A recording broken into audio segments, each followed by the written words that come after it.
Ahí está, ya está grabando. Y entonces, bueno, pues muchas gracias a todos ustedes por asistir a la actividad del día de hoy, 18 de junio de 2020. Estamos en una de las sesiones de la unidad de aprendizaje Teoría Social, misma que se imparte al segundo semestre de la licenciatura de Trabajo Social de la Unidad Académica Profesional Chimalhuacán.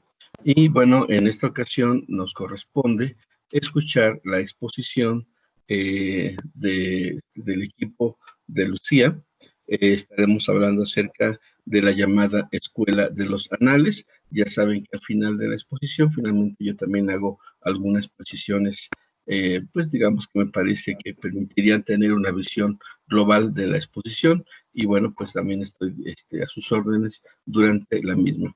Entonces vamos a recibir al equipo de Lucía, que nos van a hablar acerca de esta importante escuela de tradición histórica, que es fundamental para también entender el siglo XX, gracias a la obra de Fernand Braudel y posteriormente de Immanuel Bernstein.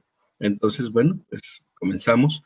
Ya está grabándose y pues voy a compartir pantalla para poder transmitir el... dice, está grabando esta reunión de sí, está bien. Para poderles compartir la presentación en PowerPoint. Supongo que ya la están viendo. Confírmenme que ya la están viendo, por favor. Ya, profe. Perfecto. Entonces, pues comenzamos. Ahora sí. Buenas tardes. Como ya lo mencionó el maestro, hoy vamos a hablar sobre la Escuela Histórica de los Anales y comenzaremos hablando por los antecedentes de esta corriente historiográfica. Bueno, pues comienzan en torno a la Edad Media, ya que el carácter práctico de la tradición historiográfica llevó a que se relacionara con los centros del poder político e ideológico, la Iglesia y la nobleza. También en procesos del sentimiento nacional entre los siglos XII y XV. También a finales del siglo XVIII la historia tuvo un papel dominante en el ámbito de las ciencias humanas y sociales. En el siglo XIX la historiografía se constituyó como una disciplina científica con la fundación de Gabriel Monod en el año de 1876. La Revue Historique fue creada por Gabriel Monod, donde se enmarca la importancia de los datos empíricos y de las fuentes de información, dando así una especial atención en la historia política y diplomática. Bueno, pues ahora sí comencemos a hablar acerca de la Escuela de los Anales. Bien, la Escuela de los Anales marca un nuevo rumbo en el estudio de la historia, proponiendo construirla desde el planteamiento de problemas o preguntas a resolver. Esta corriente historiográfica surgió en Francia en 1929. Se le llamó así por la revista francesa de nombre Annales de Historia Económica y Social. Fue fundada y editada por los historiadores franceses Marc Bloch y Lucien Febvre.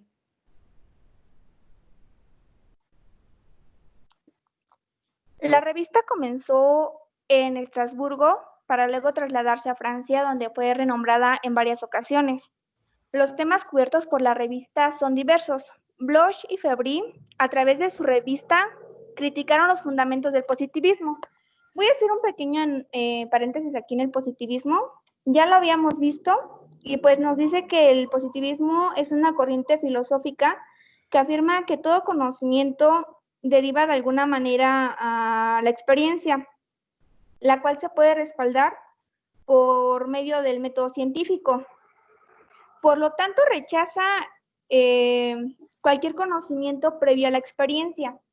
Continuando con esto, también promovieron la idea de explicar el pasado de los pueblos, tomando en cuenta todas sus dimensiones, como lo son lo geográfico, lo social, lo cultural, y lo económico y lo psicológico. Bueno, pero ¿qué es lo que propone esta escuela? Bien.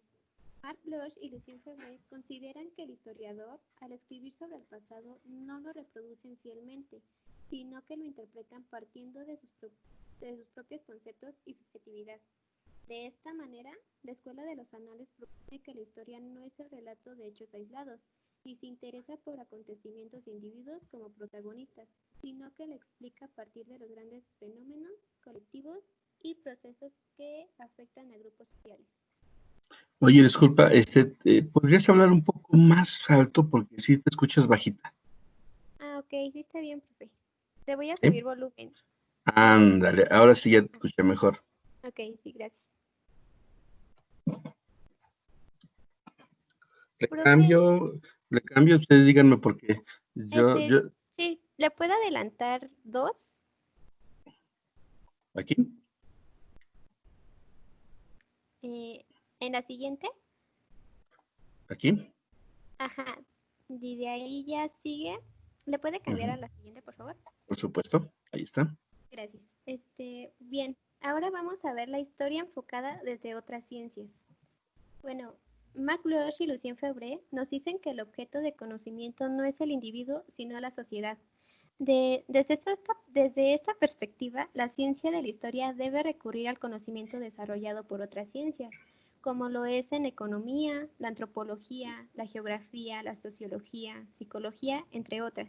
Estas ciencias se utilizaron para tratar de comprender y explicar el pasado de cada pueblo en todas sus dimensiones, como, como lo que ocurrió y por qué. De esta manera rompen el estrecho margen de la civilización que había anteriormente. Además, a partir de esta corriente, se empezará a dar importancia a otras fuentes de información y no solo al texto escrito como había hecho hasta ahora. ¿Le puede cambiar a la Después, siguiente? ¿De regreso? No, a la que sigue. Ah, bueno, ahí está bien. Sí, espera. Ujú. bueno, después comenzamos con los principales exponentes. El primer exponente es Marc Bloch y él nació el 6 de julio de 1886. Fue uno de los iniciadores del enfoque económico y social de la historia. También fue un historiador francés cuyo método fue interdisciplinario y era la combinación de la investigación histórica con otras ciencias sociales como la economía o la sociología. El aporte de Bloch está relacionado a esta escuela por un estudio en el que comparó las creencias ilusas de Inglaterra y Francia acerca de los poderes sobrenaturales que tenían sus reyes. Según se tenía la creencia que sus reyes tenían la capacidad de curar e incluso ellos decían que estaban más cerca de Dios. Entonces, por esto, él realizó un estudio a largo plazo y buscó identificar las causas de este fenómeno. También conceptualizó más modernamente lo que fue el feudalismo en una escala a largo plazo y su relación con la historia de la humanidad. Continuamos con el segundo y es Lucien Febvre. Él nació el 22 de julio de 1878. Fue un gran historiador del siglo XX cuya concepción básica de la historia era no escribir sobre los hechos, sino de los hombres y las sociedades. Febvre era un poco más moderna la etapa en la que él se encontraba que Bloch, pero su entendimiento por la lingüística dio a la escuela un aporte fundamental y trabajó con la religión y demostró que todo era, que cómo era imposible ser ateo en el siglo XVI, utilizando como base la lingüística de la época. También Lucien Febvre en 1941 propuso el estudio de la mentalidad de ciertos grupos, acertando a las emociones de las personas, teniendo un efecto importante en el desarrollo de la historia. Esta se convirtió en una de las características principales del movimiento de los anales, pues las emociones nunca se habían considerado como un término historiográfico. Nada más una pequeña acotación. Bueno, la pronunciación, estos señores son franceses, entonces la pronunciación siempre es un poquito diferente. Sería Marc Bloch, Bloch como si fuera G, Bloch, y Lucien Febvre. Nada más como si pronunciaras las primeras cuatro bueno, más bien sin la vocal final. Entonces es Marc Bloch y Lucien Febvre, ¿vale? Es una Ok, pequeña perfecto. acotación de... no tienes por qué saber esa parte. Digo, eso se aprende. Entonces, bueno, adelante. ¿Ya le cambió? Sí, por favor. Bueno, en la ideología que planteó Marc Bloch y Lucien Febvre, es que no quiso crear una nueva teoría de la historia, sino analizar, criticar y obtener resultados de teorías ya existentes. También, esta ideología promovió la colaboración con intelectuales de otras ciencias, con la intención de enriquecer el conocimiento histórico. También en esta ideología se hizo el método historiográfico propuesto por Ver, que fue la síntesis histórica, la cual requiere dos tipos de trabajos intelectuales. El primero sería la síntesis erudita, que es el estudio y análisis de fuentes acopiladas. Y segundo sería síntesis científica, que es el análisis de resultados y reducción a principios explicativos. Bueno, esta ideología también hizo énfasis en la necesidad de incluir los factores psicológicos en los estudios históricos para mejorar la explicación de los acontecimientos del pasado. ¿Se puede cambiar a la siguiente, por favor? Sí. Después vamos con las raíces intelectuales. Aquí se hallan dos historiadores que presentaron, bueno, los dos presentadores es Henry Ver y Henry Pirén. No sé si así se pronuncia, maestro. Henry Disculpe mi Pirén. pronunciación. Quítale la última E y con eso tienes la pronunciación. Henry Pirén. Ah, bueno, gracias. Bueno, ellos nos hablan sobre la investigación de las causas, la importancia y las características de las civilizaciones. También sobre el interés por la historia socioeconómica, la relación de la historia con las demás ciencias y especialmente con la geografía, la antropología y la psicología. Y terminamos con el estudio cotidiano. De lo cotidiano. ¿Le podría cambiar a la siguiente, por favor? Sí, ya está. Ok, vamos con la concepción del método. Bueno, la concepción del método de la historia en Henry Pirén tenía también rasgos innovadores considerados procedentes de corrientes historiográficas posteriores como los anales. Utilizó este método comparativo de análisis histórico que comparaba aspectos políticos, económicos y sociales de la historia del mismo estado. ¿Le podría cambiar a la siguiente?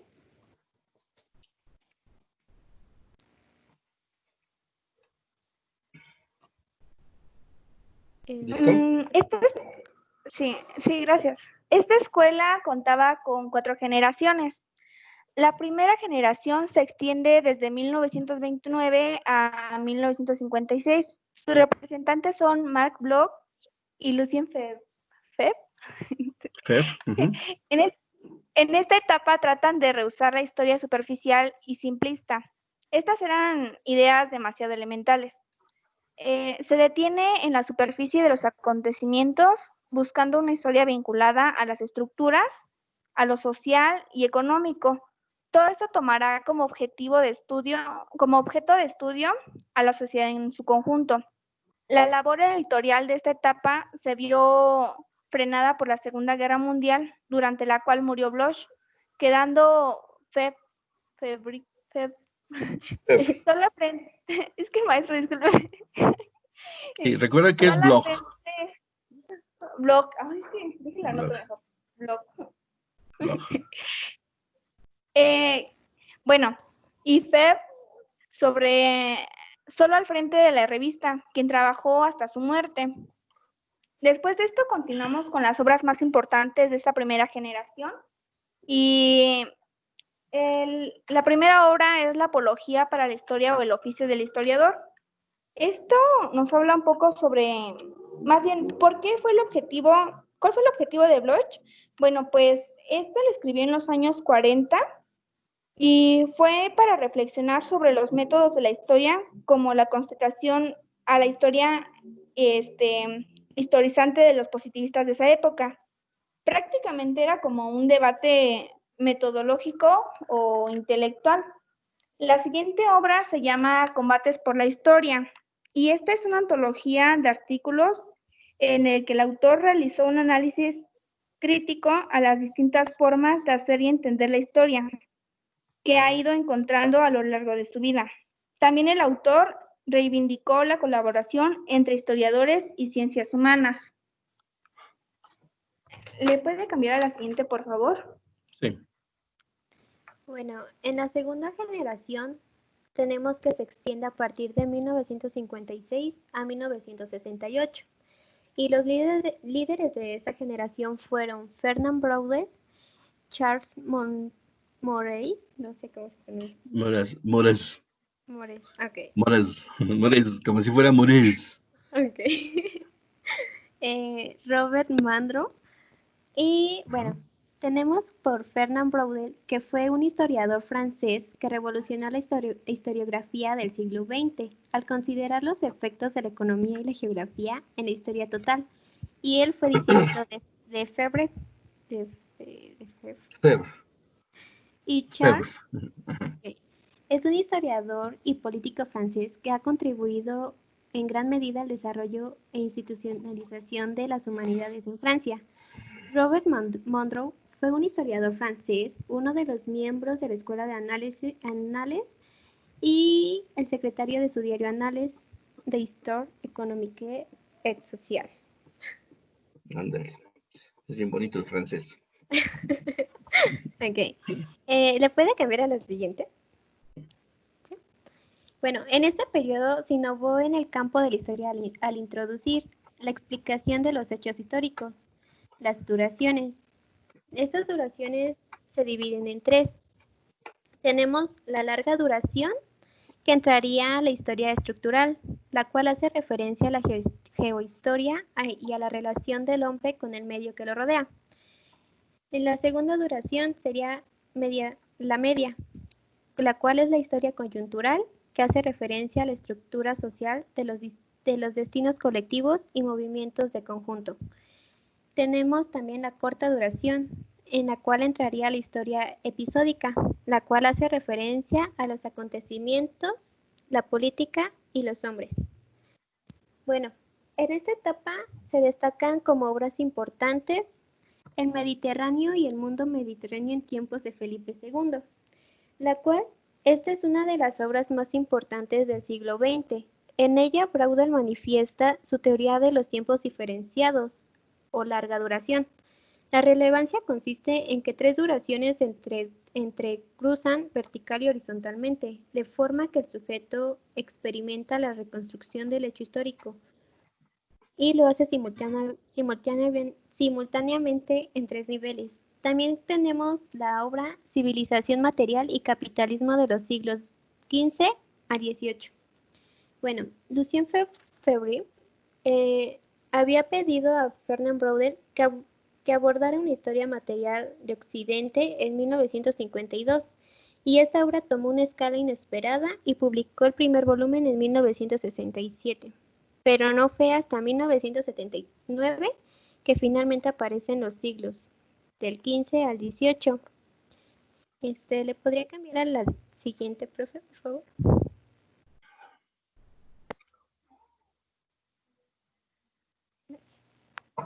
Bueno, de ahí continuamos con la tercera generación y esta transcurre entre los años de 1969 a 1989. Los líderes de esta nueva fase son dos. El primero es Jacques Le Goff, en el año de 1924 y murió en el 2014. Él fue un historiador medievalista y escritor francés especializado sobre todo en los siglos XII y XIII, que vinculó su carrera docente a la Escuela de Estudios Superiores en Ciencias Sociales. Continuamos con Pierre Nora. Él nació en 1931 y él fue un historiador francés conocido por sus trabajos sobre la identidad francesa y la memoria, el oficio del historiador, así como su papel de la edición en Ciencias Sociales. Él es el representante más significativo de la llamada Nueva Historia. ¿Le puede cambiar a la siguiente, por favor?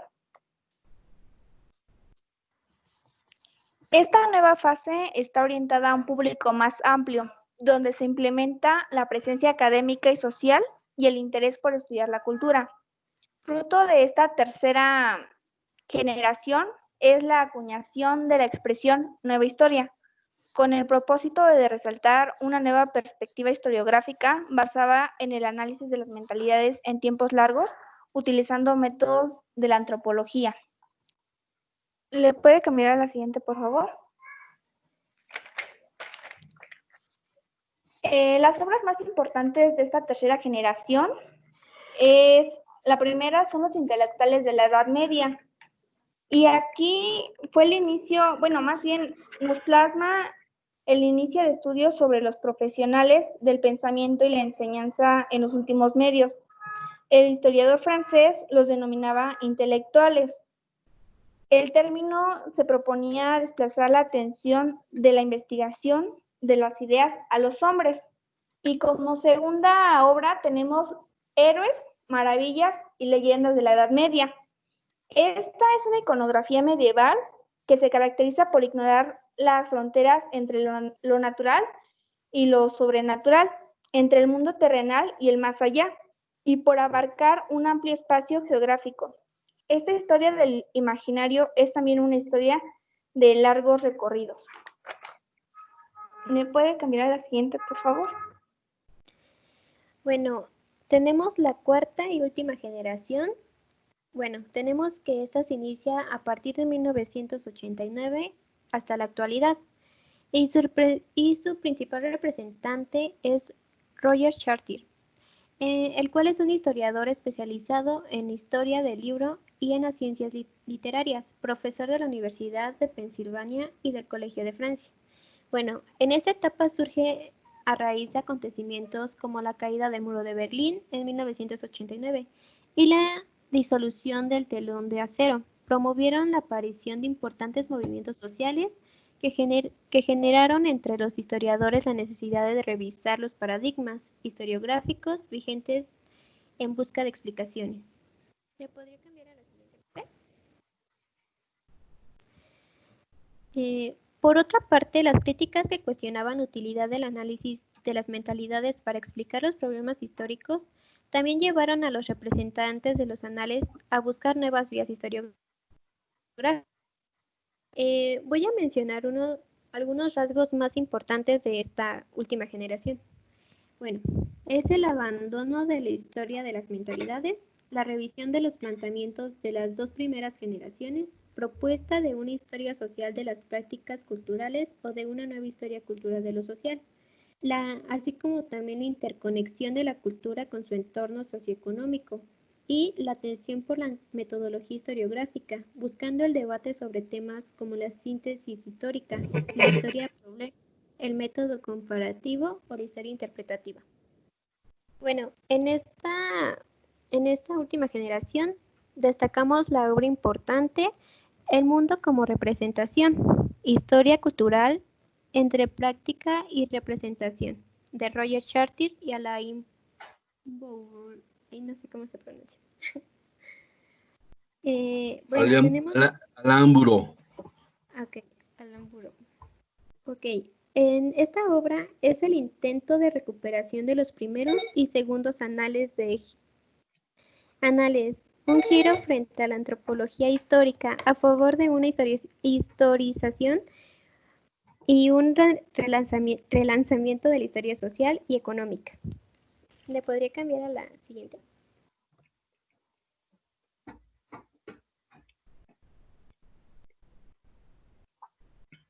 Bueno, después continuamos con la teoría de la historia.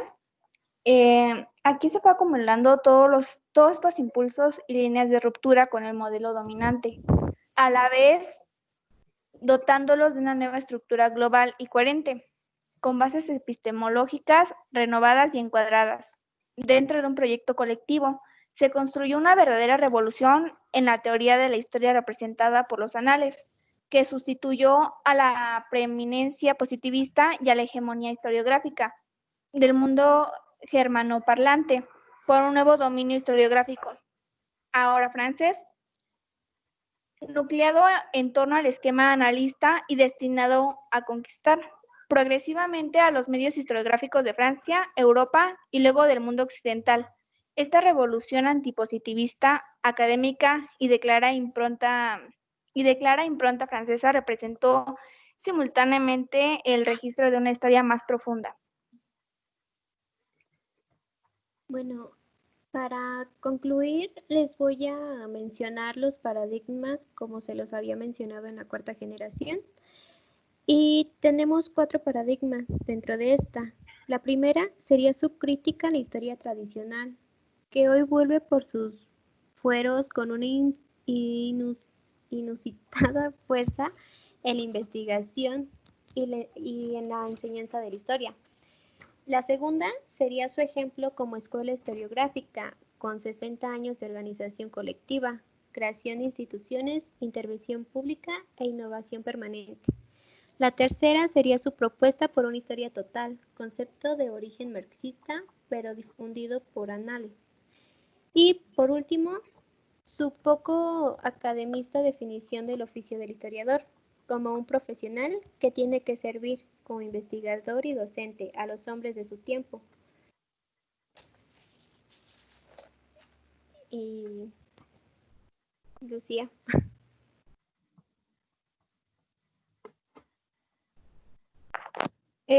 Esto sería todo por nuestra parte y espero que nos hayan entendido. ¿Alguien tiene alguna duda? Ya puede cerrar la exposición, ¿verdad? Sí, profe. Ok. La dejamos aquí y nos vamos a la clase. Ok. Bueno, pues esperamos las preguntas de todos ustedes. Fue una exposición muy sistemática, así es que tenemos más o menos una visión general de la Escuela de los Anales.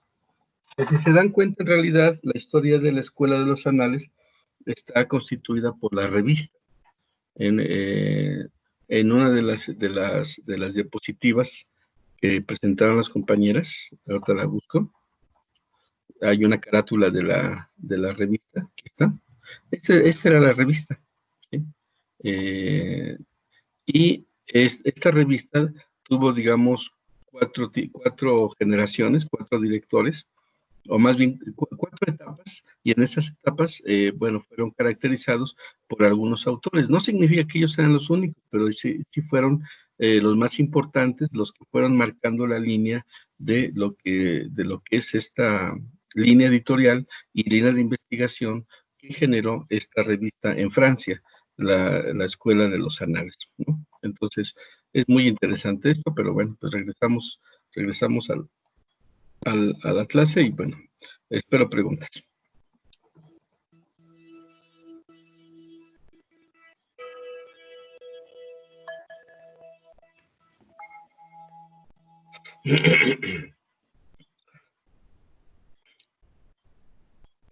Bueno, ahí está la primera pregunta de Anaí. ¿Cuáles serían los principales objetivos de esta escuela?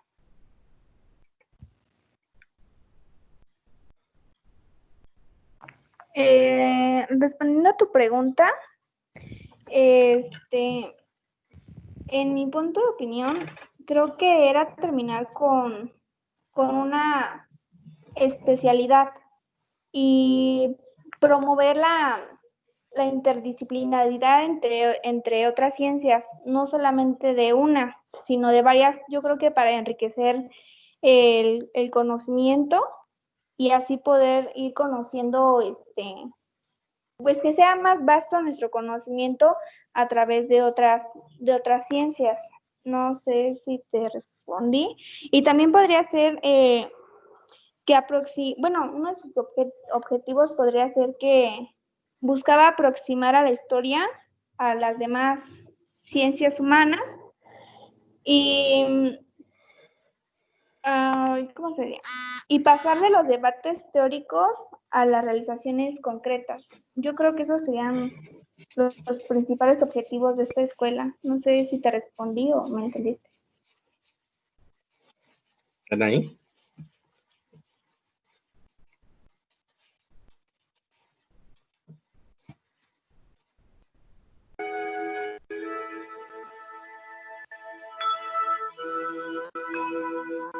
Ahí hay una pregunta de América Berenice. Y suponemos que hay otra de Héctor David. ¿La economía se convierte en un pilar fundamental de la historia? Pregunta América. ¿Y cuáles fueron los principales representantes de esta corriente? Bueno, pues adelante. Con respecto a lo de la economía, no creo que sea algo que predomine mucho, porque en el transcurso de la exposición se hablaron de otras ciencias, y esto es a lo que mencionaba anteriormente, que para conocer la historia se necesita globalizar más y no solamente quedarnos con una sola ciencia. Yo creo que para poder conocer la historia, pues debemos basarnos a hechos anteriores y a ciencias que nos puedan complementar. Por ejemplo, en este caso yo lo veo así, nosotros como trabajadores sociales no tenemos una sola ciencia en cuál enfocarnos. Al contrario, somos multidisciplinares, nos basamos de otras ciencias para abastecer nuestros conocimientos y así poderlas aplicar en, en nuestras áreas o en el ámbito profesional. Bueno, y David, con respecto a tu pregunta, bueno, tenemos como principales autores a Marc Bloch, a Lucien Febvre, y también hay que destacar que pues participó Fernand Braudel, Charles Monroe, Robert Monroe, es que Charles no sé pronunciar bien su nombre, Jacques Ligoff, Pierre Nora y Roger Chartier.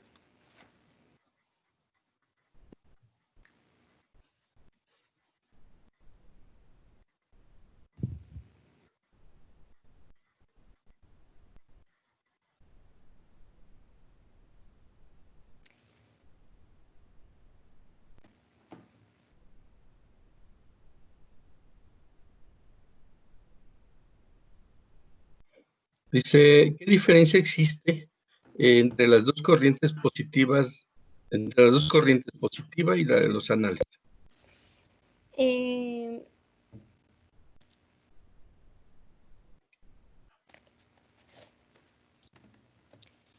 Ok, espérame también.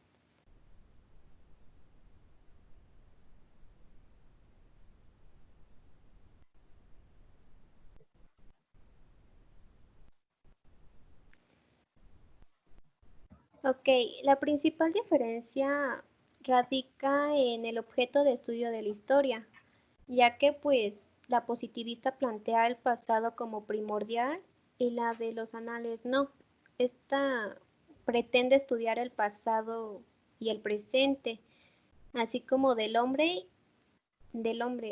Mm, Bueno, los positivistas se enfocan más en movimientos históricos y políticos, y la de los anales son procesos sociales y colectivos.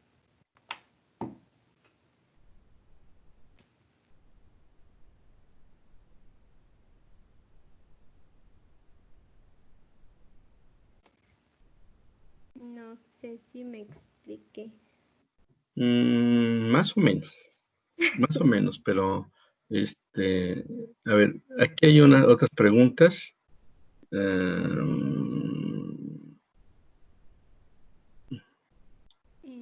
A ver, aquí está el de Viridiana. Dice, leí un artículo acerca del tema y encontré algo que no entendí bien y no sé si me pueden explicarme.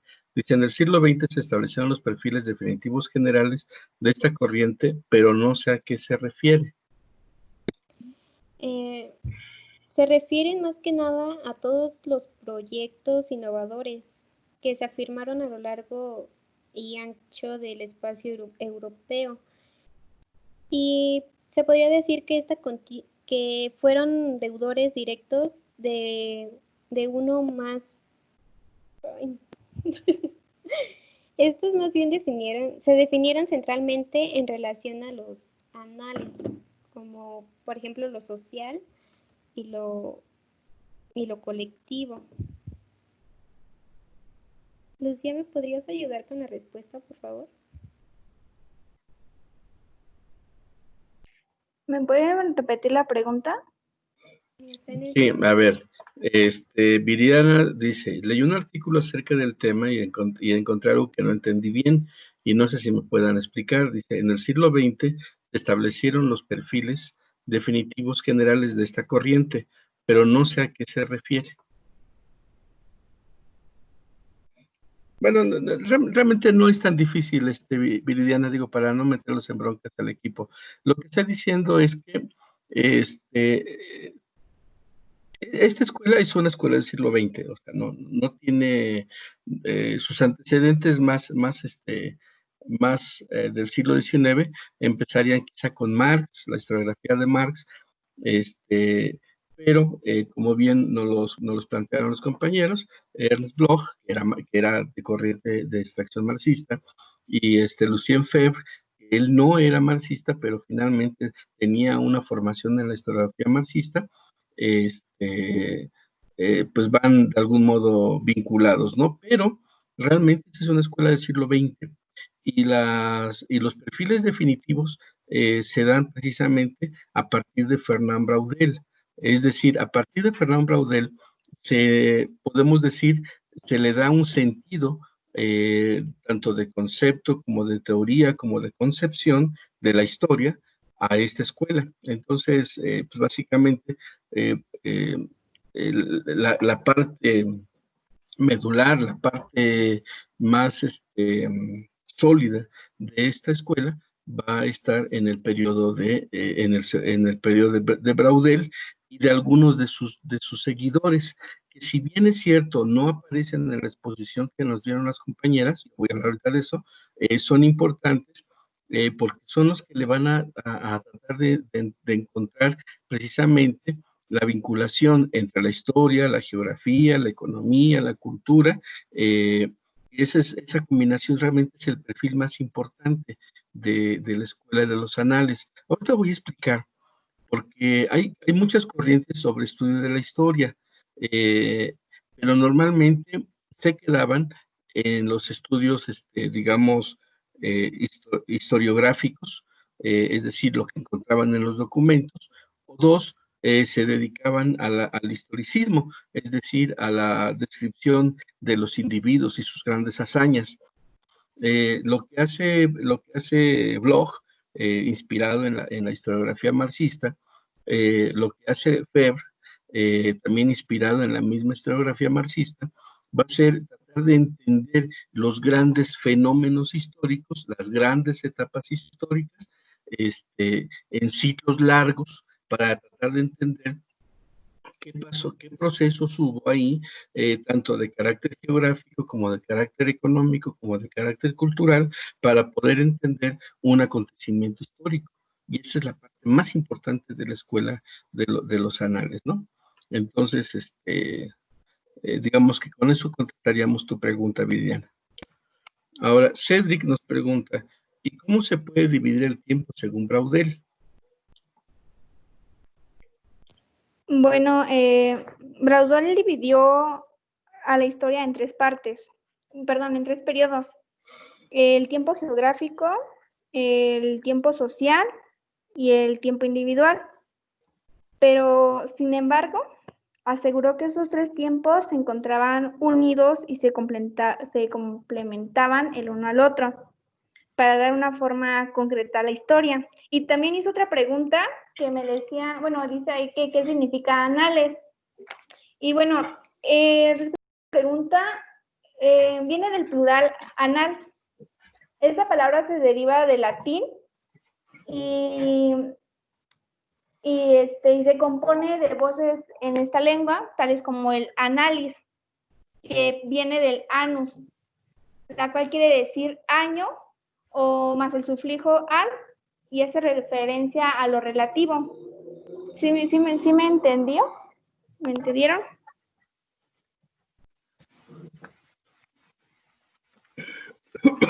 Cedric, ¿sí te respondí tus preguntas? Bueno, ¿sí me entendiste? O sea, quiere decir, que lo anal es más que nada el carácter histórico. O sea, que son cosas que ya pasaron. El carácter del tiempo, ¿no? Ajá, exacto.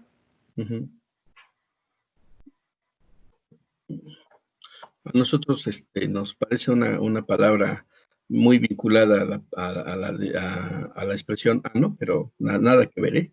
Lo que está hasta atrás, ¿no? Digámoslo así. Entonces, no, en este caso está vinculado con la descripción del tiempo, los años, el paso de los años, ¿no? Bueno, ¿qué más? A ver, dice... También, así ya, usted Okay. léala si quiere. No, yo nada más iba a buscar la siguiente pregunta. ¿Cómo se puede dividir el tiempo según Braudel? Ya lo dijiste. ¿Qué tanto cambiaron las teorías desde la primera generación hasta la última? Esa es la siguiente pregunta. Marisol, no sé exactamente qué hizo aquí. A ver, híjoles, que... A ver, Marisol nos puso... Estrella, dice Fernán Braudel, con los anales se fomenta en la integración del espacio y la geopolítica en el discurso histórico, a partir de los cuales se configura un discurso funcionalista en el que el papel del individuo es reducido al mínimo posible. Para comprender mejor el pensamiento de Braudel debemos centrarnos en sus obras. Ok, pues gracias. Esta es una cápsula cultural, digámoslo así. Estrella Marisol, no te escuchamos, ¿eh? No, yo no he escuchado tu participación. Ojalá que puedas volver a tratar de conectarte. Dice, ¿por qué generaciones y cuál se considera más importante? Pregunta Grisel. A ver, contesten esa. Respondiendo a lo de las generaciones, pues es que se puedan retroalimentando para poder ir mejorando pues los conocimientos. Y no te podré decir cuál sería la más importante porque yo creo que una a otra se van complementando una a otra. No creo que haya una más importante. Yo creo que todas son importantes para el desarrollo de esta escuela. Yo creo que de hecho cada una aportó algo importante. Entonces, no, por ejemplo, yo no podría decir que el periodo de Braudel sea más importante que el periodo de de Leffer, o de McLeod, ¿no? Y mucho menos va a ser más importante un periodo que bueno, no es que no lo hayan tratado, porque se deriva del de Braudel, pero dejaron afuera a un personaje llamado Emanuel Wallenstein. Este es uno de los quizá más importantes discípulos de Braudel y quien ha generado, o sea, toda la corriente historiográfica del siglo, esta corriente de la Escuela de los Anales del siglo XX, a partir de 1960 en adelante, pues va a estar prácticamente a cargo de Wallenstein, sin demeritar a los que mencionaron aquí en la exposición, ¿no? Pero bueno, eso ahorita lo trato yo, no se preocupe. A ver, dice Cedric, análisis significa años, ok.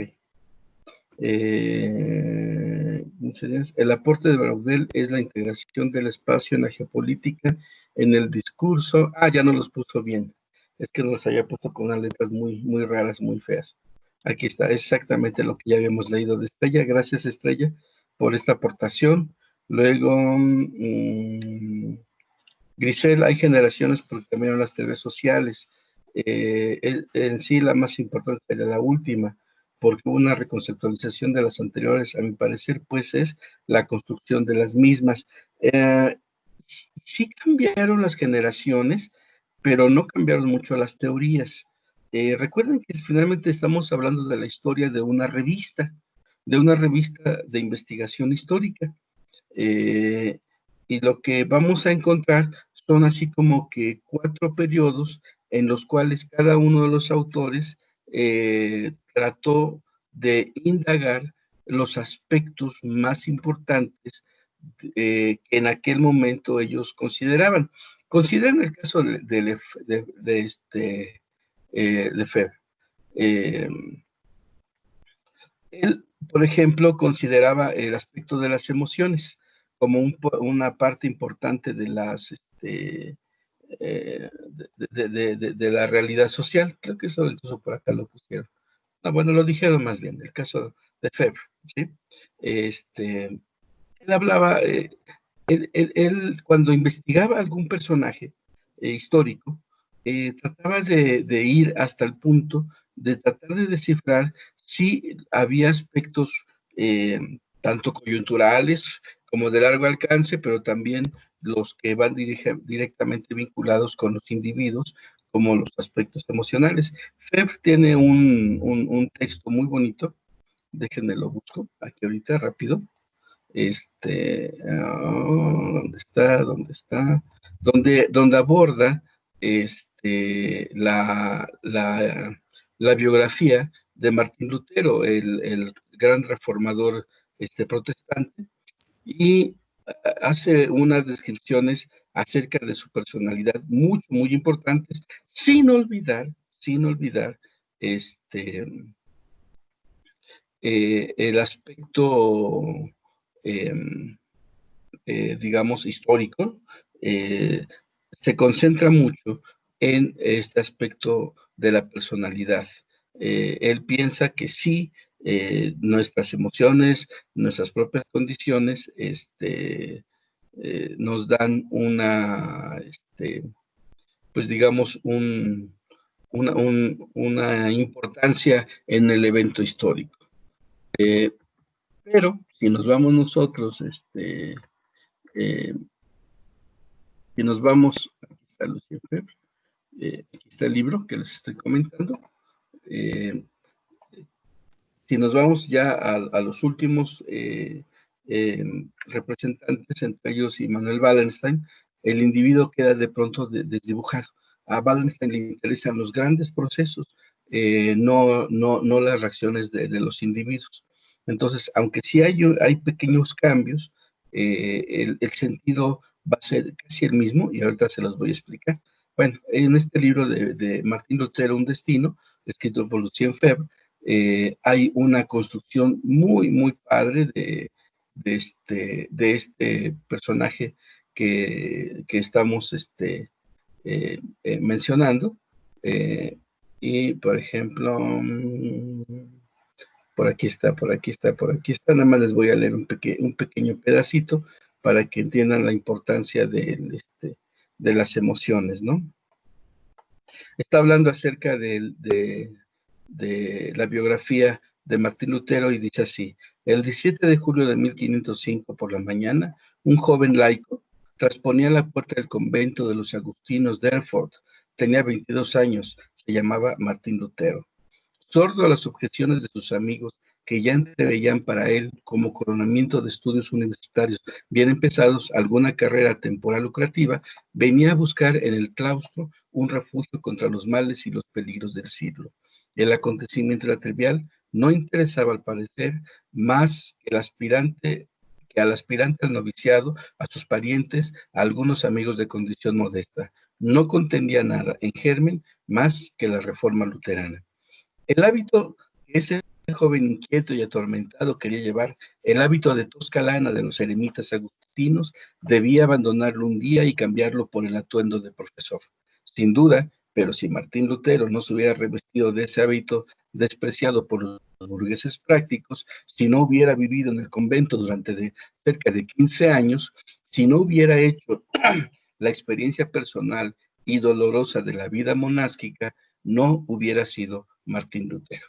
Ahí lo dejo en esta pequeña lectura acerca de este personaje, Martín Lutero, el padre del protestantismo alemán y además uno de los hombres más influyentes en la historia contemporánea. Bueno, pues les comentaba, podríamos decir que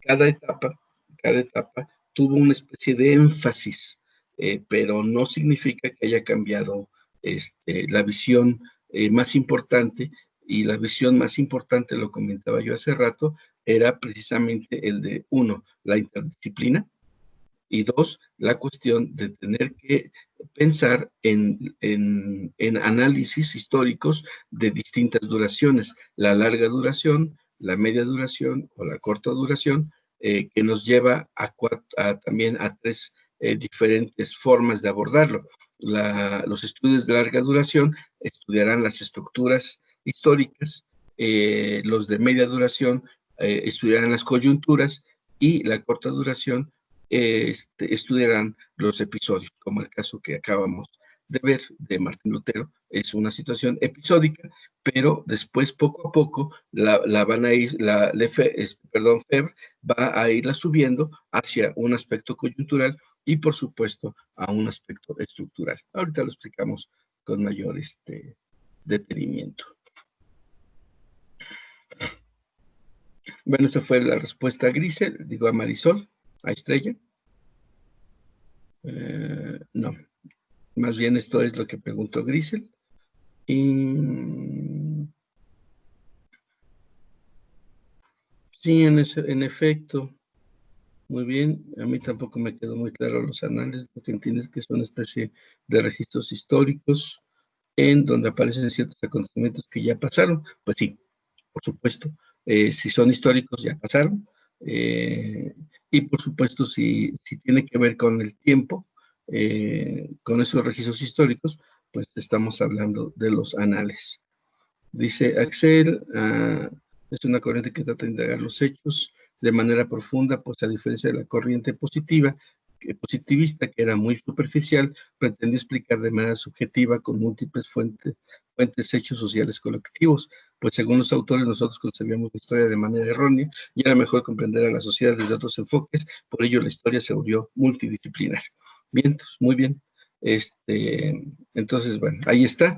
¿Qué les parece? Sí, Profesor, sí, adelante. faltó una pregunta de José Molinar. Ok, pero no creo que me la pasé. Sí, él decía que cuál era la diferencia entre las 4 generaciones. ¿Nos podría ayudar con esa pregunta, por favor? Sí, por supuesto. Bueno, ¿qué les parece si entonces retomo ya yo la actividad? ¿Sí? Y déjenme tantito nada más. Mientras preparo mis materiales. Finalmente, requiero también mi pizarronzote para poder ir explicando. Yo no sé por qué yo requiero siempre del pizarrón. A ver, permítanme. Ay, aquí está lo que hice. Ok, sin título. Bueno, a ver, déjenme abrir.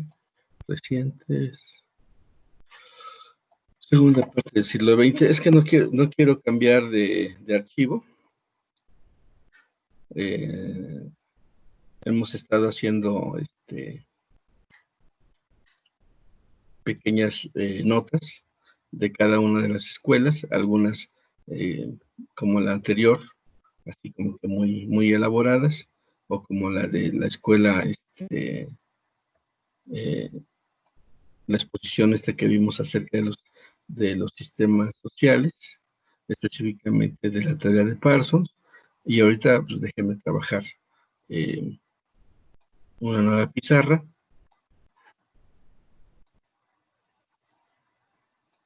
para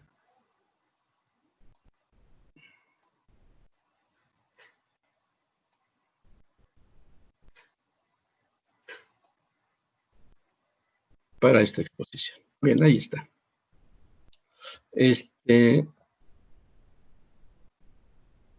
A ver. Yo creo que la pregunta que de algún modo debemos hacernos nosotros como científicos sociales, ustedes como científicos sociales en ciernes, unos como yo que ya estamos avanzados en esta carrera como científico social, creo que tenemos que preguntarnos, uno, ¿a qué sirve la historia? ¿No? Sería una primera pregunta. Pero la respuesta más facilona sería para contextualizar los eventos históricos, ¿no? sea, para contextualizar lo que ha sucedido en el tiempo. Recuerden que la historia siempre se refiere al tiempo. Y entonces, si nosotros hacemos una especie como de línea histórica aquí, voy a colocarlo aquí. Okay. Pues siempre nosotros pensamos en términos de,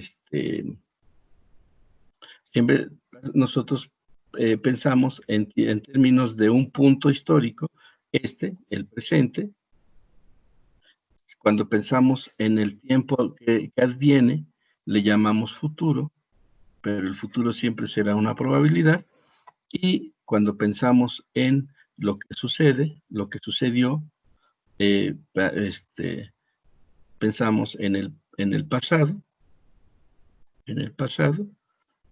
como los acontecimientos ya hechos dentro de la historia. Esto no es ningún problema, así hemos pensado, y muchos dirán, bueno, ¿para qué sirve la historia? La historia estaría en este punto del presente hacia atrás, es decir, hacia el pasado, y entonces la historia nos serviría para generar una contextualización. Esta contextualización nos permitiría entender este presente. Y entonces, pues pareciera ser que esa es la función general de la historia, y si nos escuchara un historiador seguramente nos mandaría al demonio. Nos diría que estamos banalizando la carrera que él tanto le costó estudiar. Es como si a ustedes les dijeran que el trabajo social pues no tiene más importancia que la de generar procesos de intervención, lo cual los hace a ustedes unos metiches profesionales. Imagínense que les dijeran eso, ¿no? Entonces, no, por supuesto que un historiador dirá, si bien es cierto, la historia me permite contextualizar el presente, tiene otras fundamentaciones. Y la más importante quizá sería el acto de comprender los fundamentos del presente. Entonces, no sirve solamente para contextualizar, sino que nos sirve para entender cómo es que llegamos a este punto histórico, ¿sí? Imagínense que alguien dijera, oigan, ¿y cómo es que llegamos a un problema de una pandemia como esta? ¿No? Bueno, pues entonces tengo que hacer un estudio histórico para saber qué ha pasado en todas las latitudes para poder explicar esta pandemia. Entonces, no solamente me sirve para contextualizar, es decir, no me sirve para decir que en el año de 1917 se generó la gripe española, ¿sí? 1900, y que en el año de en el año de 1969, mientras los jóvenes estaban bailoteando en Woodstock, también se había generado la gripe en Estados Unidos, y la gripe en Estados Unidos había generado la muerte de 2 millones de personas muertas, y que la gripe española en este periodo de la Primera Guerra Mundial iba a generar la muerte de 5 millones de personas, ¿no? Imagínense esta situación. Y entonces alguien diría, bueno, pues entonces como hemos tenido ya historias de gripes, una en 1917, de pandemias, perdón, una en el 17 y en el 69, pues es obvio que entonces la de 2020 se convierte como una de las pandemias más que nosotros hemos experimentado. Ahí está. Y entonces hacemos nuestra contextualización. Pero la historia no puede quedarse solamente a nivel de definir esta contextualización. Profesor, una pregunta. Sí, te escucho. Está compartiendo pantalla, es que no se ve nada. Ay, déjenme ver. Qué bueno. Oigan, ¿por qué no me dicen? A ver, espérenme tantito. Ah, no. Sí, Perdón, estamos perdón, enviando perdón. mensajes, profe. Ah, pues es que como yo ya me metí, pero entonces háblenme. Oiga, profe. ¿Eh? Porque, Gracias, a ver, profe. les comento, les comento. A ver, aquí está. Déjenme compartir la pantalla. Ahí está. Si yo me voy a la zona de mi pizarra, que en realidad es un programa fuera, yo ya no veo lo que está sucediendo dentro del chat, dentro de la clase. Yo tendría que llegar acá, regresar y decir, a ver qué están diciendo. Este pequeño paso, pues me obliga un poco a detener la exposición. Y entonces ahí es donde yo me pierdo. Como no hago esto seguido, pues díganme, por favor, abran su micrófono, como ahorita lo hicieron, y díganme, no sean mala onda, no me dejen ahí, ¿cómo se dice? Hablando solo, ¿no? Bueno, entonces, ya está, ya estamos compartiendo. Bueno, a ver, entonces, aquí está.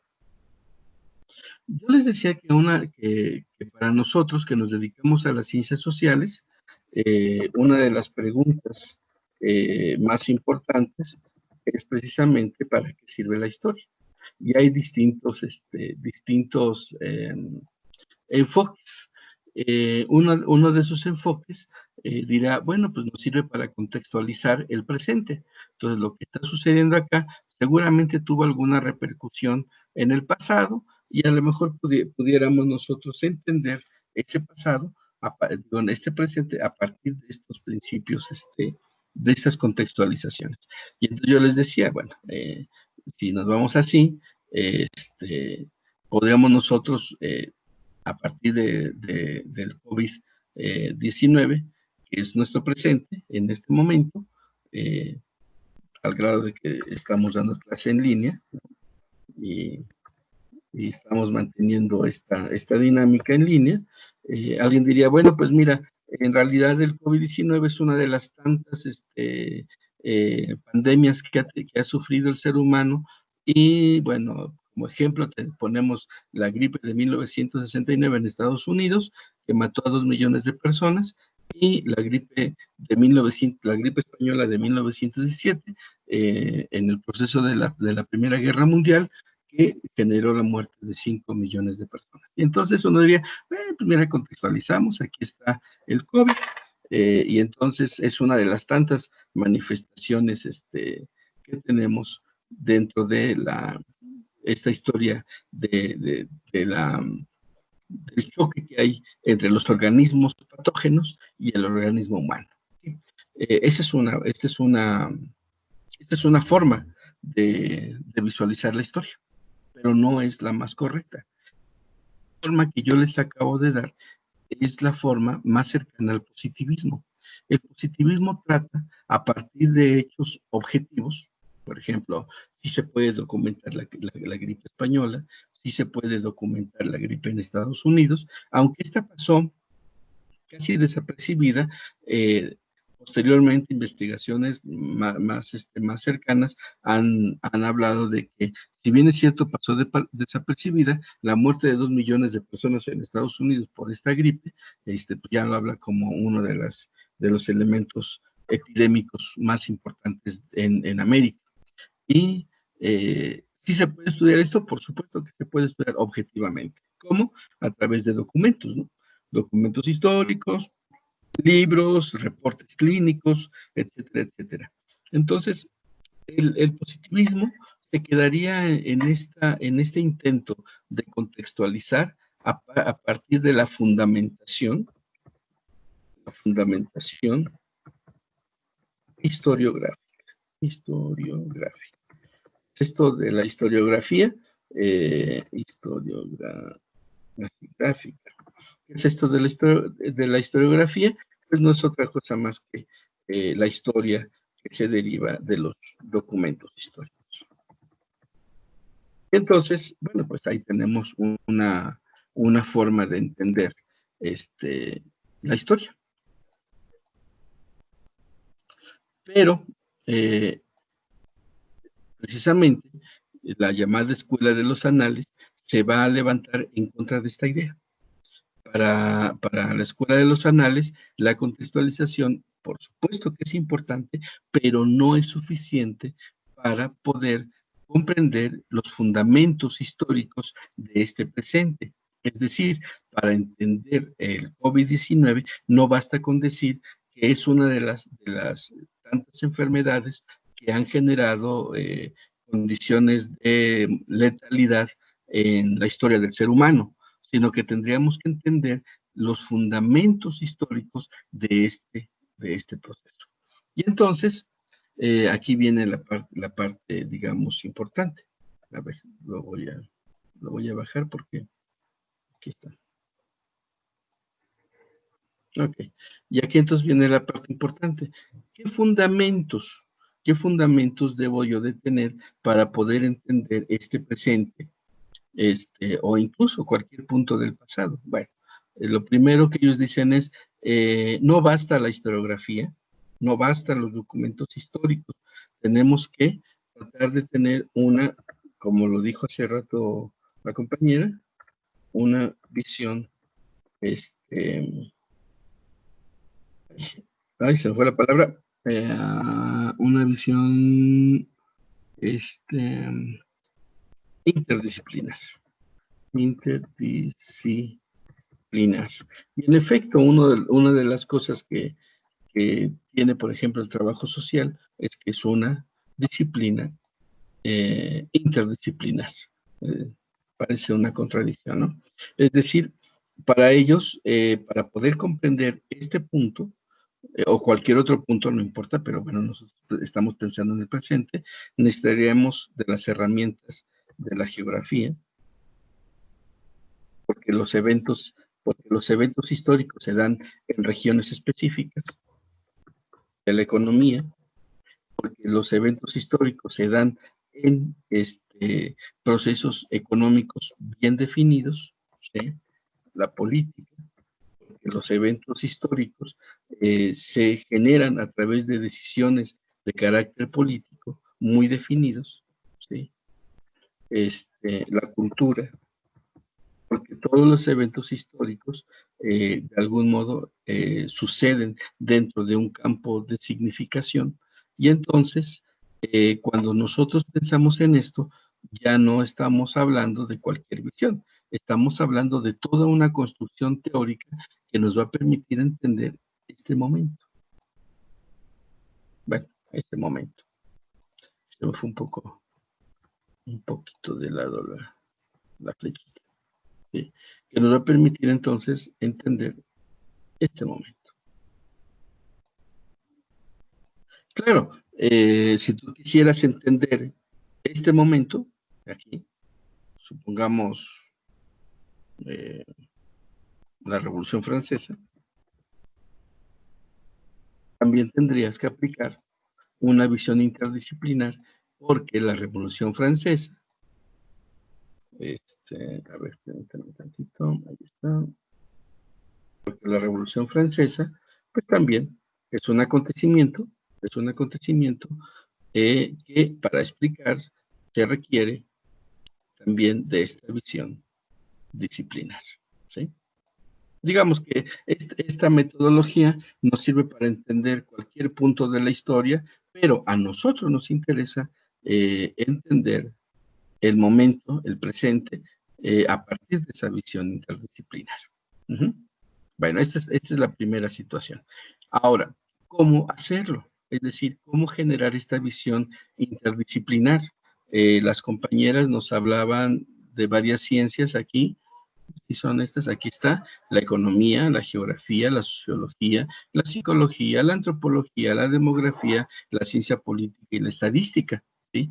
Como elementos que se deben de, digamos, combinar para poder permitir un análisis histórico más plausible. Bien, entonces, esta es la primera situación, la visión interdisciplinar. ¿Sí? ¿Hasta aquí alguna duda? ¿Hasta aquí alguna duda? No, profe. Ok, ahora vámonos sobre los aspectos que me parece que son importantes con respecto a la visión del tiempo que tiene la Escuela de los Anales. A ver, ustedes recordarán seguramente que cuando les enseñaron historia en la primaria o en la secundaria, prácticamente les hicieron la historia, bueno, sobre todo en la primaria, era la historia de los próceres, ¿no? ¿Qué era un prócer? El héroe, ¿no? Aquel que va a hacer actos heroicos por defender la patria o por construir la patria. El prócer, o la historia del prócer, la historia de los próceres, es una escuela, bueno, fue también una escuela que planteaba precisamente los hechos heroicos.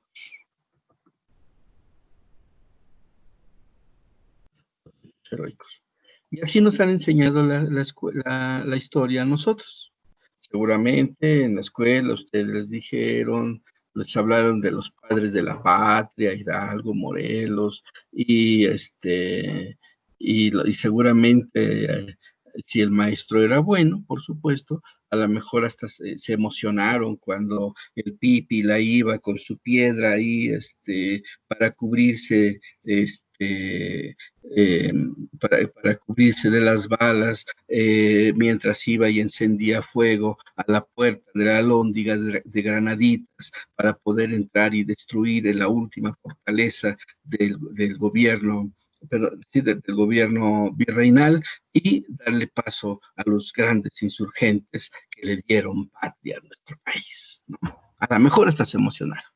Pero el problema de la historia de los próceres es que prácticamente es una historia de los individuos, ¿sí?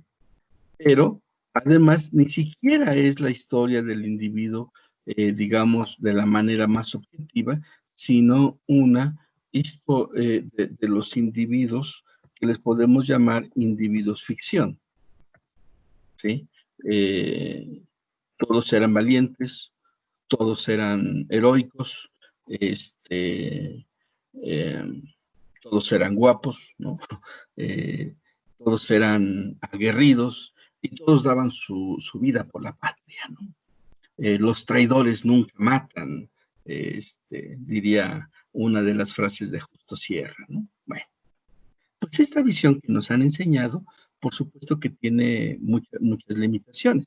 Primero, hay mucha ficción detrás de ellos. Ha sido muy interesante el trabajo de algunos historiadores mexicanos, entre ellos Enrique Krause, para tratar de quitar esta ficción y mostrar a los individuos concretos en sus broncas, en sus miedos, en sus angustias, en sus traiciones, en toda esta parte negativa, ¿no? Pero el problema de esta historia de los próceres es que reduce la historia al episodio. ¿Sí? Episodio, ahí está. ¿Qué es el episodio? Pues es la descripción de lo que sucede en este momento. Es decir, y además del episodio vinculado al individuo dentro de hechos históricos y heroicos muy fundamentales. Entonces hoy tendríamos nosotros que decir, esta historia no sirve. Esta visión de la historia no sirve, pero es con la que nos han formado a nosotros. Y por eso es que ustedes, cuando estaban en la primaria, seguramente, o por lo menos eso sí me pasó a mí, la cuestión de aprenderse obligatoriamente las fechas históricas, ¿sí? Las fechas históricas, y por supuesto, junto con las fechas históricas,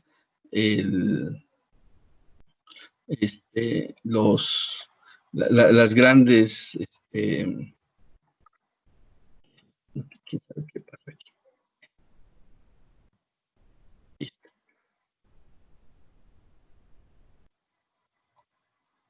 Bueno, creo que aquí. Entonces, esta historia del episodio, esta historia de los individuos, ficción, esta historia de la obligación de aprenderte las efemérides, ¿sí? Esa era la palabra que estaba buscando, efemérides, por supuesto que nos da una idea, pero no explica en ningún momento, pues realmente, objetivamente, el acontecimiento histórico. De hecho, no lo hace. De hecho, nos oculta la información al generar estos procesos de ficción. Bien, entonces, esta visión, por supuesto que nosotros, o más bien la Escuela de los Anales, va a decir, perdónme, pero esto no es historia. Y pues para llamarle de algún modo, lo llamaron historicismo, ¿no? Tampoco podíamos aceptar, tampoco aceptaron a la historia como la descripción del contexto, es decir, esta visión de los documentos históricos, es decir, la historiografía, lo voy a poner acá, la historiografía, es decir, aquella que se deriva objetivamente de los documentos históricos, tampoco nos ofrece una visión histórica correcta, objetiva, porque la historiografía tiene el problema precisamente de que requiere de un proceso de interpretación del historiador sobre el documento histórico. Y entonces la pregunta es, ¿qué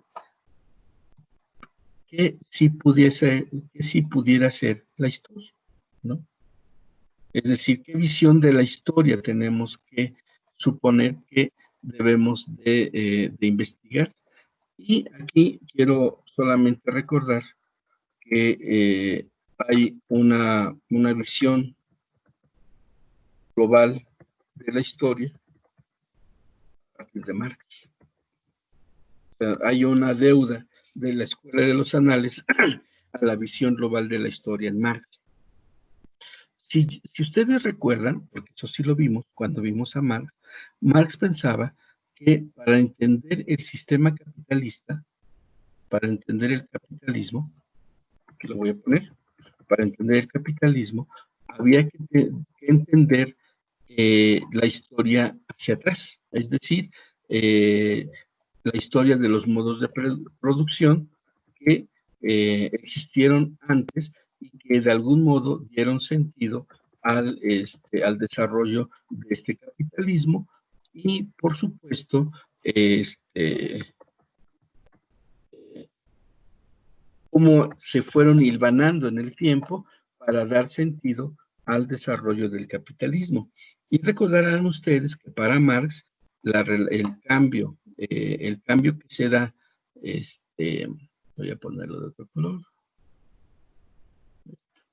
el cambio que se da entre el comunismo al esclavismo, del esclavismo al feudalismo y del feudalismo al capitalismo, está directamente vinculado con el problema de los procesos de producción, de las condiciones reales de existencia del ser humano, ¿sí?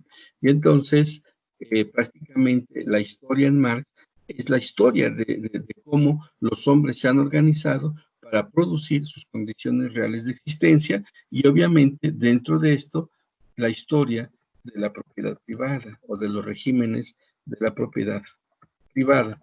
Recordarán, eso también se los comenté yo en el momento, que el gran objetivo marxista era la superación de este capitalismo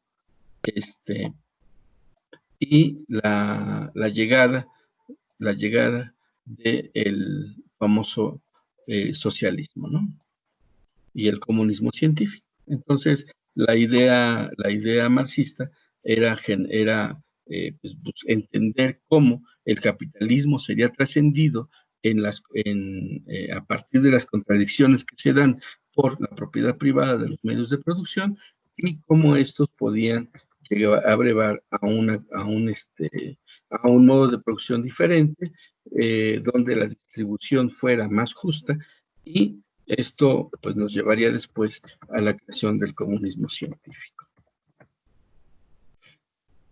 Bueno, si se dan cuenta, en esta visión marxista hay una visión global de la historia, no se queda solamente con con el caso de Inglaterra y los próceres, o el caso de Alemania y sus héroes, sino que trata de entender de manera muy global las connotaciones de la economía, de la producción y, por supuesto, las connotaciones del desarrollo de la propiedad privada, y eso lo va a aplicar como un eje que va a atravesar prácticamente toda su visión histórica. Bueno, esto, esto que nos presenta Marx, de algún modo, es retomado por los teóricos de la escuela de los anales. Solamente que para ellos, mientras que para Marx la historia era la historia de los modos de producción, que eran ciclos largos. A ver, lo voy a poner de otro modo porque no me gustó este esquemita. Disculpen, es una cuestión de estética mínima, pero bueno, digo, tampoco es este, una situación tan, tan necesaria, pero pues más o menos para que se entienda mejor, ¿no? El esclavismo, ahí está el feudalismo. ¿Sí me van siguiendo? ¿Hay alguna pregunta hasta aquí? Mientras termino de hacer mi esquemita.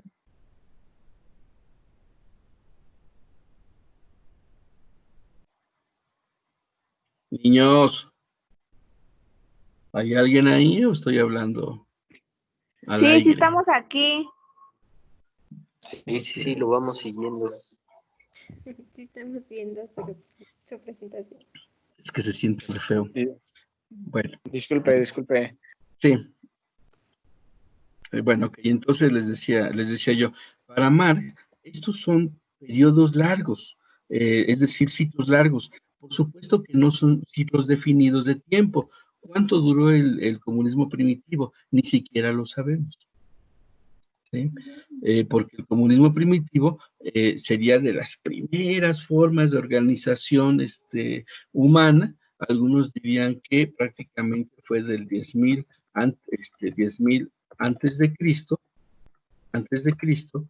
hasta la aparición de los sistemas esclavistas, que más o menos fueron en el año 1200 antes de Cristo, y entonces ese sería un periodo muy largo, es decir, este periodo es un periodo bastante largo de historia, mientras que el esclavismo, bueno, considerando obviamente el periodo europeo, iría más o menos del 1200 antes de Cristo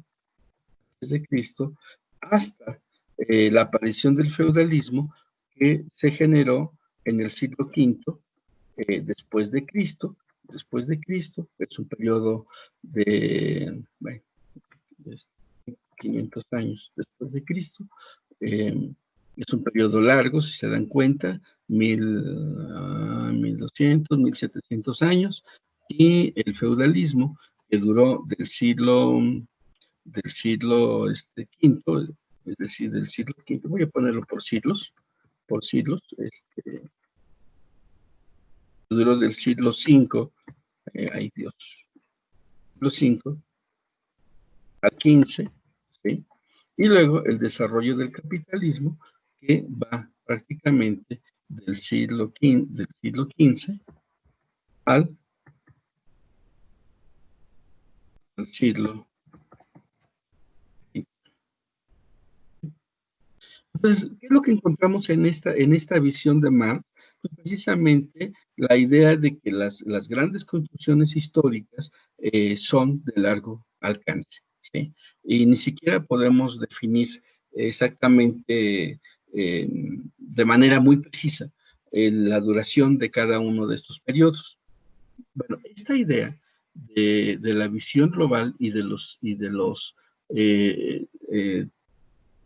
tiempos largos de duración la va a retomar tanto Marc Bloch como Lefebvre, como Febvre.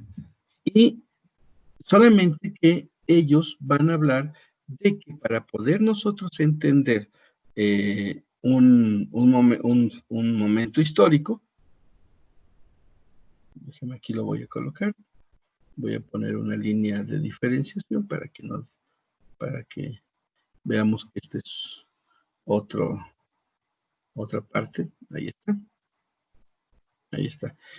Lo que ellos van a decir es lo siguiente. Para entender la historia, tenemos que entenderla en 3 niveles de duración.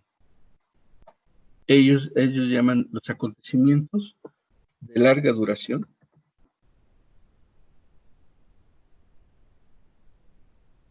Serían estos. Ahorita los explico. Nada más déjenme hacer el esquema.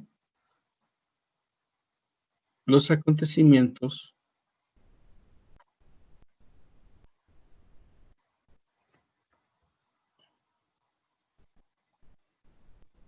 de media duración.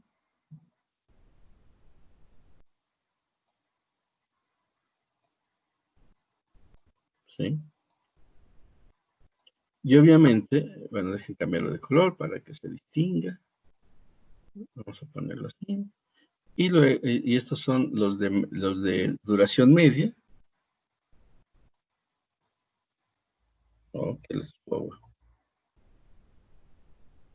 Perdón. Los de duración media.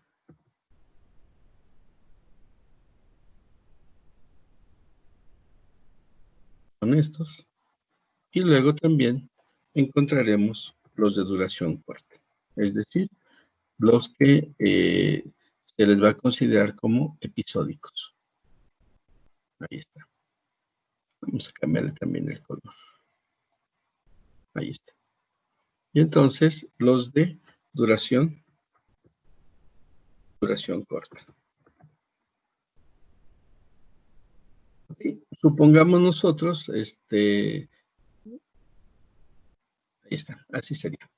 Entonces, cuando ellos piensan en estos ciclos, los ciclos de larga duración, los ciclos de duración media y los ciclos de duración corta, nos están diciendo varias cosas. La primera situación es que tú puedes, como hacían los de la historia de los próceres, ¿sí? Tú puedes hacer un estudio de lo episódico, es decir, de lo que está sucediendo aquí en corto, pero para poder entender esto que está sucediendo en la duración corta, tienes después que ir y entender los procesos coyunturales que permitieron este episodio, pero además todavía tendrías que entender qué pasa en el proceso de larga duración. Para más o menos visualizarlo, ellos le van a llamar así, bueno, los estudios de larga duración, estructura.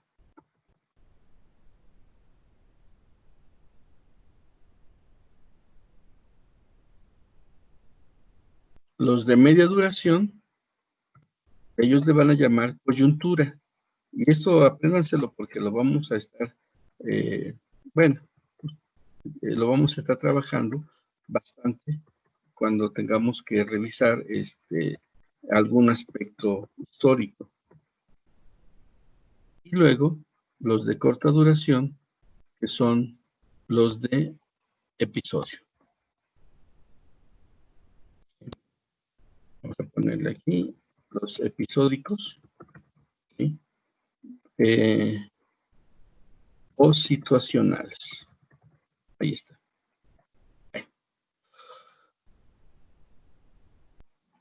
¿Cuáles son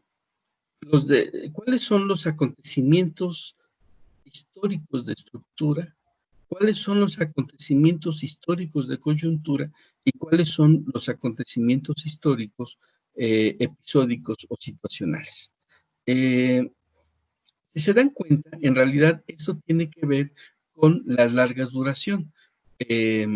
Por ejemplo, regresemos aquí al esquema de Marx. ¿Sí? El capitalismo es un proceso histórico de larga duración. Va del siglo XV al siglo XXI, prácticamente estamos hablando de 6 siglos de capitalismo, 600 años de capitalismo, y esto corresponde a un proceso estructural. Esto es lo que ellos le llamarían el proceso de la estructura. Para que nosotros podamos entender cualquier proceso histórico, tenemos que entender en qué estructura está desarrollándose ese proceso histórico.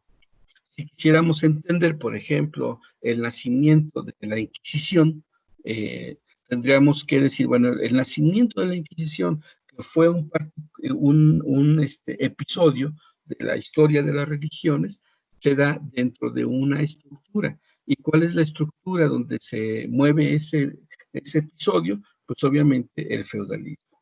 Y si quisiéramos entender a las sociedades griegas, donde surgió la filosofía, tendríamos que entender también su estructura. ¿Y cuál es su estructura?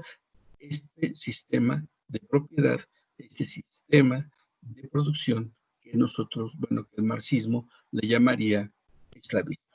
Entonces, de acuerdo a lo que plantean los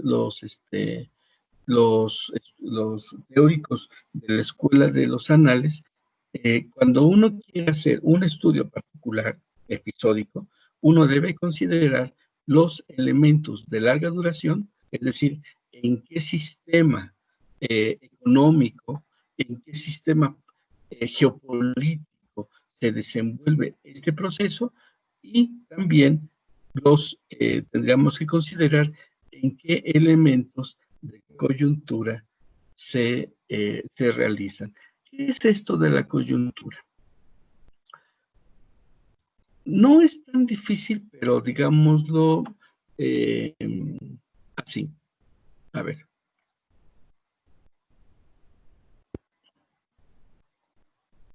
Lo voy a poner aquí.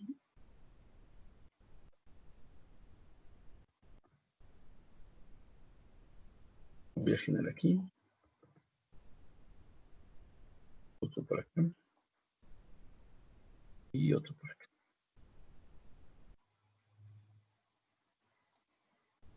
Y luego los voy a unir al proceso que voy a investigar.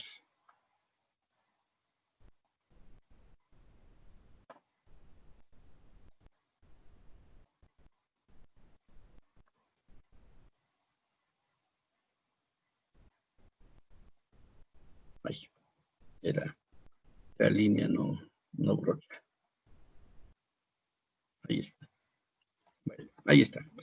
¿Qué son estos circulitos? ¿Qué pretenden representar estos circulitos? Estos circulitos representan las esferas de la acción humana, es decir, la economía, es decir, la política,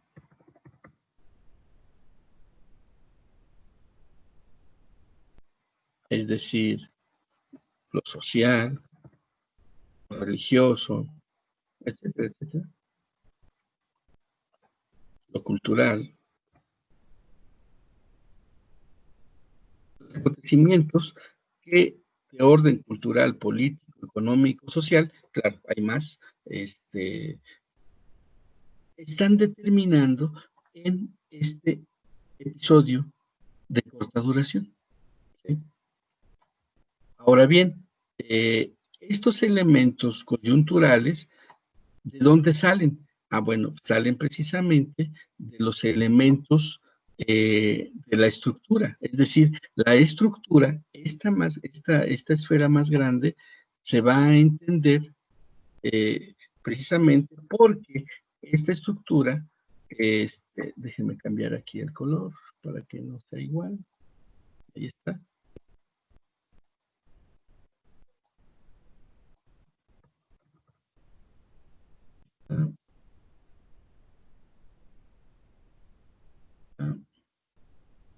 Aquí está. Por supuesto que aquí solamente estoy colocando 4 esferas, ¿no? La política, la cultural, la política, la económica y la social, pero, digámoslo así, que la gran estructura, que sería el modo de producción,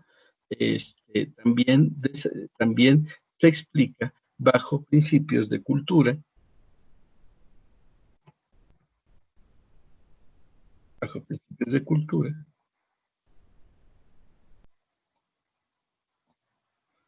bajo principios de política,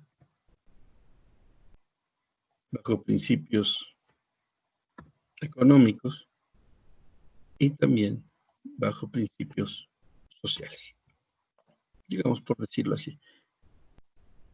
Entonces, ahorita voy a hacer un pequeño ejemplo. No es cierto, ya no me da tiempo. Qué barbaridad.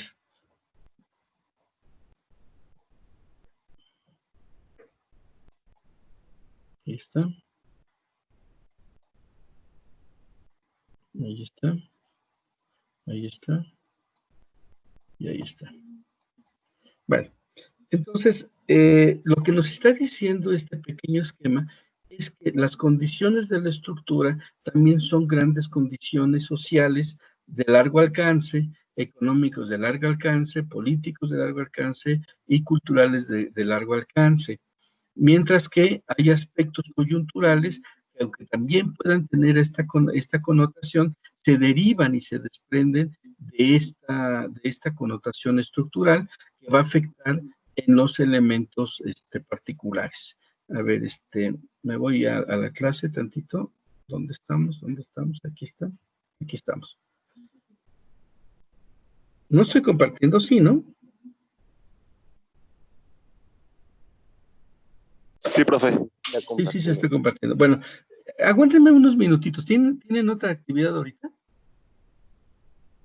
Nada más unos minutitos para poder terminar la idea, porque no quiero utilizar la siguiente clase para terminar esta idea.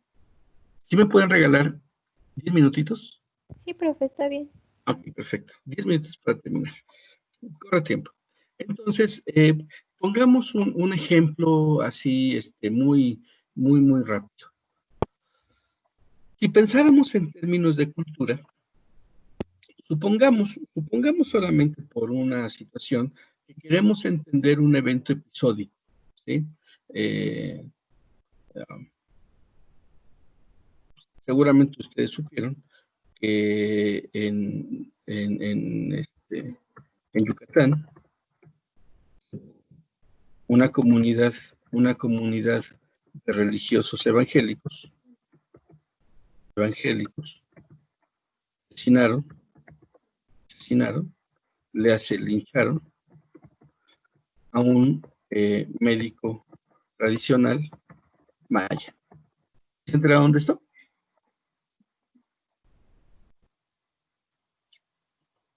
¿Sí se enteraron de esto? Hola. No. Ok. Bueno, hace poco una comunidad de religiosos evangélicos asesinaron o lincharon a un médico tradicional maya. Déjenme ver si encontramos por aquí la nota. Por aquí está. Médico tradicional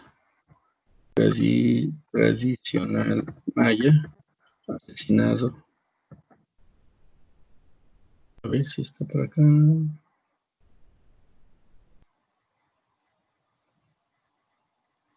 Aquí está. Conmoción a Guatemala el asesinato de Domingo Choc. Domingo Choc, vamos a abrir la nota. Este acontecimiento que les estoy marcando es un acontecimiento que la escuela de los Anales lo catalogaría como de corta duración. Digo de corta duración porque, bueno, realmente fue un acontecimiento pues, inmediato, ¿no? Conmoción a Guatemala el asesinato de Domingo Choc, médico tradicional maya. Ese es el que yo les decía. El video de un hombre corriendo en llamas por un campo en Guatemala conmocionó a parte de la sociedad que pide castigo para quienes lincharon al sacerdote maya Domingo Choc, acusándolo de brujería. La fiscalía ha dicho que ya inició las investigaciones para dar con los responsables. Esto ocurrió el sábado pasado en la comunidad de Chimay, en San Luis Petén. Fíjense, les estoy dando mal la referencia. No sucedió en Yucatán, sucedió en Guatemala. Pero es una zona mayense, en eso sí no me equivoqué, al norte de la capital, cuando un grupo de hombres llegó a casa de Choc, de 55 años, y se lo llevó acusándolo de haber hecho brujería sobre la tumba de un familiar fallecido. Los agresores lo habrían torturado durante más de 10 horas. Una de las crónicas dice, lo pasaron golpeando toda la noche, en la mañana la rociaron gasolina y le prendieron fuego. Dice Yulma Rojas, auxiliar fiscal que llevó el caso. Y bueno, por ahí si ustedes quieren ver el caso, el episodio, pues seguramente lo van a poder investigar. ¿Okay? Pero este es un acontecimiento episódico de corta duración, sucedió esa fecha específica. De hecho, ya ni reparé en la fecha exacta. 8 de junio de 2020. ¿Okay? Ahí está. Este es un hecho episódico o situacional. Sucedió el 8 de junio de 2020. ¿Okay? Ahora, ¿quiénes lo lincharon? ¿Quiénes lo mataron? Bueno, aquí en la nota no lo dice, pero en otras notas sí definía que eran comunidades religiosas evangélicas, protestantes, digámoslo así. Entonces, esto fue lo que sucedió. Ahora, la pregunta que se harían los compañeros, los teóricos de la Escuela de los Anales es, ¿cómo podemos explicar esta situación, este episodio histórico? Porque finalmente es un episodio histórico.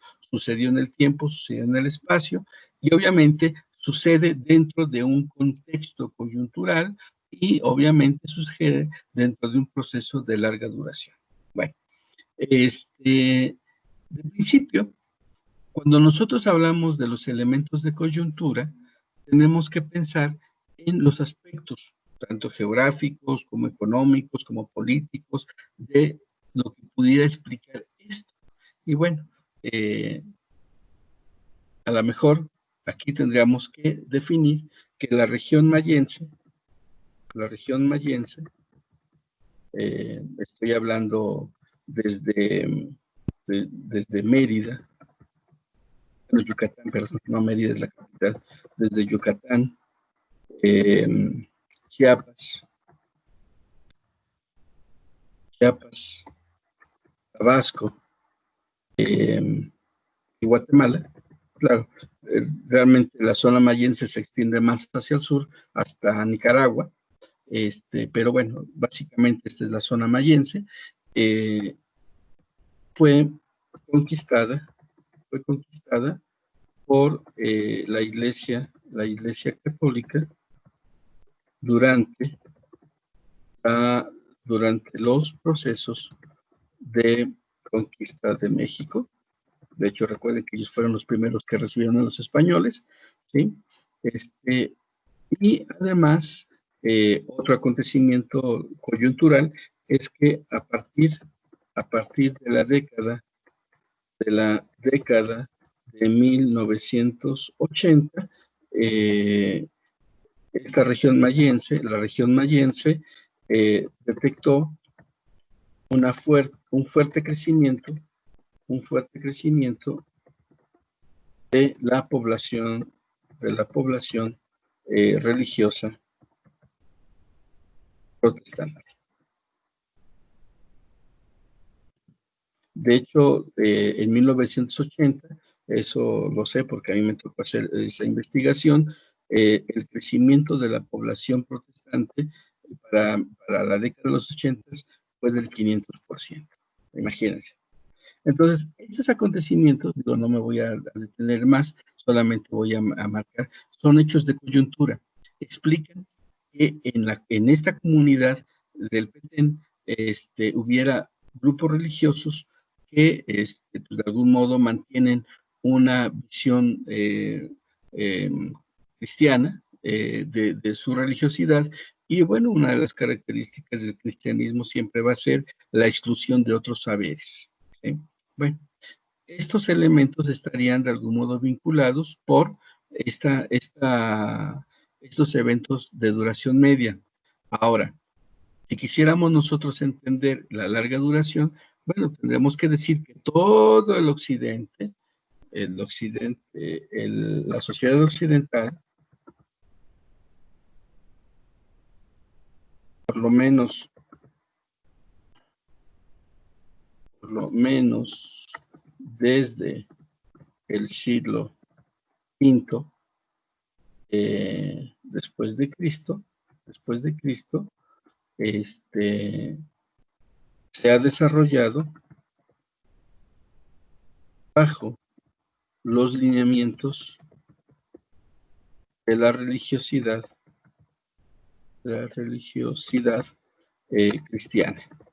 Entonces, el cristianismo que tiene prácticamente, si hacemos caso de que el cristianismo como tal hace la diferencia entre el antes y el después, pues prácticamente tiene dos siglos de existencia, un poquito más de 2 siglos de existencia, y este cristianismo ha, de algún modo, prefigurado los comportamientos coyunturales, pero también ha prefigurado los acontecimientos episódicos. Entonces, lo que hacen los compañeros, los intelectuales de la escuela de los anales, es precisamente tratar de pensar cómo es que hay procesos de larga, para entender cualquier evento histórico, necesitamos referirnos a los eventos coyunturales y a los eventos estructurales para poder explicar esto. Ya no se quedan, se dan cuenta, esta visión ya no se queda ni en la contextualización, ni en elemento, ni se quedan en la cuestión de la historia de los próceres, sino que tratan de establecer objetivamente una forma de entender desde la perspectiva interdisciplinar, económica, política, geopolítica, religiosa, etcétera, etcétera, los elementos históricos. Y entonces, bueno, pues básicamente esta es la propuesta de la Escuela de los Anales. Ya no les pude hablar de Manuel Wallenstein.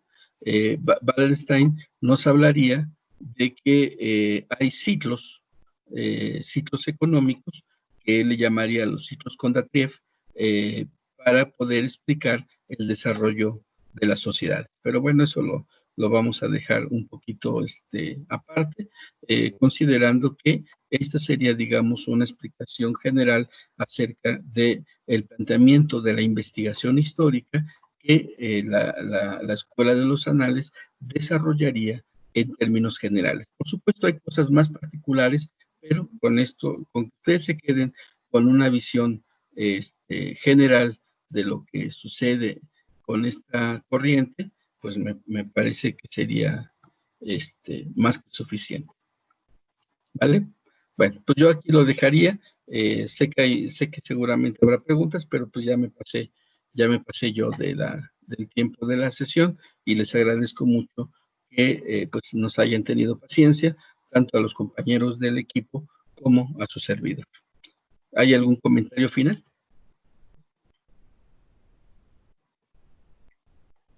No, profe, gracias. Muchas gracias, profe. Bueno, entonces, la próxima sesión, que sería el día martes, le correspondería a el estructuralismo, al equipo de Lorena, y ya prácticamente estaríamos a 2 sesiones de terminar esta sesión de exposiciones, y vendría después el examen, pero bueno, eso ya lo platicamos posteriormente.